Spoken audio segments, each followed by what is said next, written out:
Professor Dollhouse. This is my practical. So for question number 1, I said the push press will allow you to lift the most weight overhead because it's an explosive movement with a dip in the lower body to drive the upper body extension, whereas a press would be without the dip, so then you wouldn't be able to force as much weight up. And during the power jerk, you have to start in the power stance, so there's greater work involved and you won't be able to press as much weight. What type of squat would have the most vertical torso? I said the front squat because you're balancing the bar on your clavicles, and so if you lean forward too much, then you'd be off balance. What is the preferred way to teach someone to clean? The top down is preferable because then you can start breaking down the movement from the end of the clean and train the jumping pattern. That way you can increase power and strength first by focusing on jumping and catching.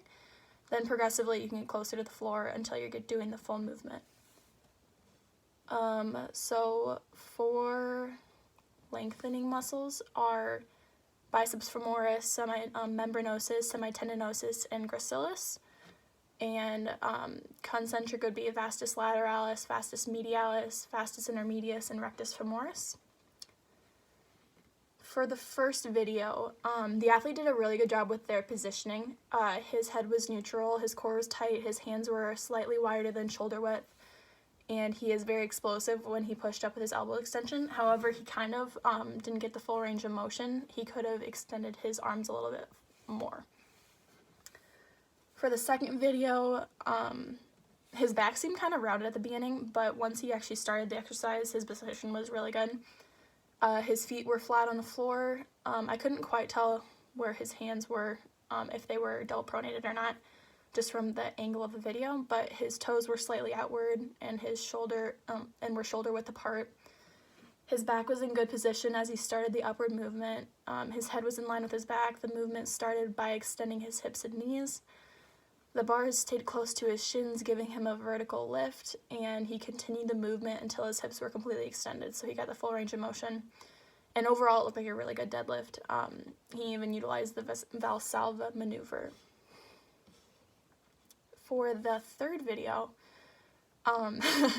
his feet were shoulder width apart, toes slightly outward, and double pronated grip. However, there were a lot of things that he definitely could have done better. His head is facing straight up, his chest is not out, his hips should go back more while he is doing the first transition, and then from there the bar barely slides up his hips before he drops into a front squat, so he should have driven this movement by extending his hips before he tried to do the catch. This left him working way too hard in the catch, and his elbows were still less than parallel to the floor. Additionally, when he attempts the downward movement, his back slouches forward, so you can see his neck jerk up, and it just looks really bad for him. So starting with the snatch, I said it was a closed chain move exercise because the terminal joint, the ankle, doesn't move. 2 agonists are the trapezius and soleus, and the 2 antagonists are serratus anterior and tibialis anterior. It has a frontal plane of movement. During the eccentric phase, there is hip and knee flexion and shoulder adduction, and so the synergists would be biceps femoris and the deltoids. You can't really spot a snatch because it's considered a power exercise, and so therefore for the safety of the spotter and the athlete, they should be taught how to fail by stepping away from the bar or just letting it drop to the ground. You would use a pronated grip and a hook grip if needed. Some important considerations are you should keep the bar in a vertical path when lifting up the shins, hip, and overhead. The arms should have very little, if any, bend, and the hands should be placed approximately the length of one elbow to the other, and the knees should never cave in during this exercise. So what I mean by that is they should always stay pushed out instead of dropping in. The next exercise is a bent over row. So I'll demonstrate that really quick. So if you had a bar, you would bend your knees, lean forward, and then you would isolate your arms by pulling up. So this would be a closed chain exercise because the terminal joint of the wrist does not move. The agonists are the latissimus dorsi and the trapezius, and the antagonists are the anterior deltoids and pectoralis major. The plane of movement would be sagittal. During the eccentric phase, elbow extension, shoulder horizontal abduction, making the synergist the triceps and the supraspinatus. Again, the bent over row would not normally be spotted because the barbell is not going over their head, so the athlete could simply just set it down if they weren't able to complete the repetition. Bent over row requires a pronated grip. Some important considerations are that you should keep a neutral spine and really try to isolate your arms. So once you're in the position, the torso and the lower body should not move during the set. The next exercise is the forward step lunge, so I'll demonstrate it really quick. What you're going to do is you're going to stand with the barbell on your back, step forward, and lower down to 90 degrees, and then come back up. And then repeat on the other side. So this would be a open chain exercise because during the step forward, the terminal joint of the ankle moves.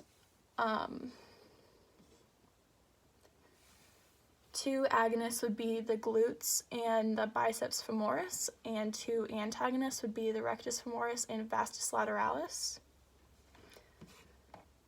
The plane of movement would be sagittal,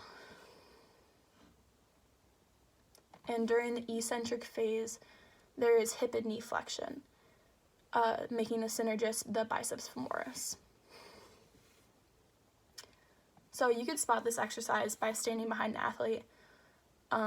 You would have your hands next to their hips or waist or wherever you feel comfortable, and then you would step forward with the same foot that they're stepping forward with, and pretty much you're just keeping the athlete balanced. You would use a closed pronated grip, and during a forward step lunge, you would make sure to keep the torso straight up, never let it lean forward or back or anything. Always make sure you can see your toes so that you know you're not going beyond the 90 degrees. The next exercise is a good morning. So you'd have the barbell on your back, flex your knees slightly, and then you would just lower down to parallel and come back up.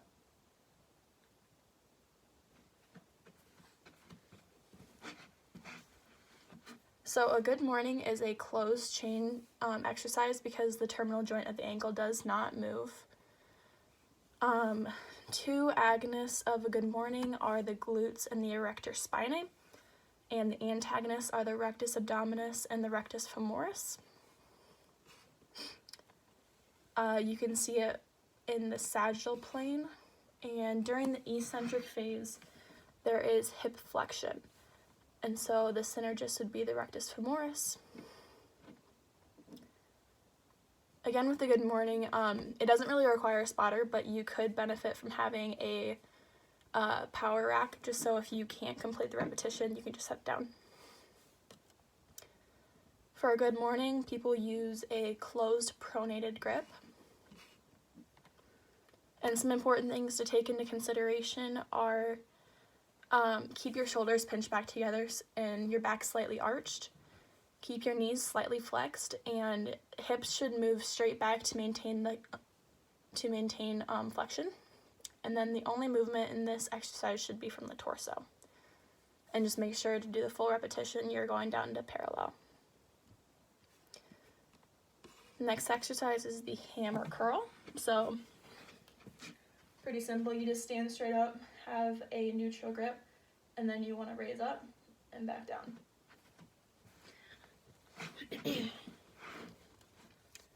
So a hammer curl is an open chain exercise because the terminal joint of the wrist does move. Two agonists would be the biceps and the brachialis, And two antagonists are the triceps and anconeus. The hammer curl is in the sagittal plane of movement. And during the eccentric phase, there is elbow extension, so the synergist is a tricep. Again, because the hammer curl is just a single joint exercise, it does not require a spotter. The person could simply set it down. As I mentioned earlier, the hammer curl uses a neutral grip, and just some things to keep in mind about technique is you should really do the repetitions slowly and controlled for the maximum benefit. Make sure you're really isolating your triceps to get the full benefit of the workout. And the last exercise is a push press. And so you would have the barbell, push and press, push, press. And so this is an open chain exercise. The terminal joint is the wrist, and it does move. Two agonists are the deltoid and the gastrocnemius. And two antagonists are the latissimus dorsi and tibialis anterior. It is in the frontal plane of movement. During the eccentric phase, there is elbow flexion and shoulder adduction, and so the synergist would be the biceps brachii and the infraspinatus. This is a power exercise, so you would not have a spotter for the safety of the spotter and the athlete. But again, like I said with a snatch, you can teach them how to just set down the bar either by dropping it or jumping forward so it doesn't hit them on the head. The push press requires a closed pronated grip, and some important technique considerations are the dip in the knees and the hips should be very minimal in order to drive the bar overhead, and have it, even though it's going to go pretty close to your chin, don't let it hit you. So, yeah, thank you.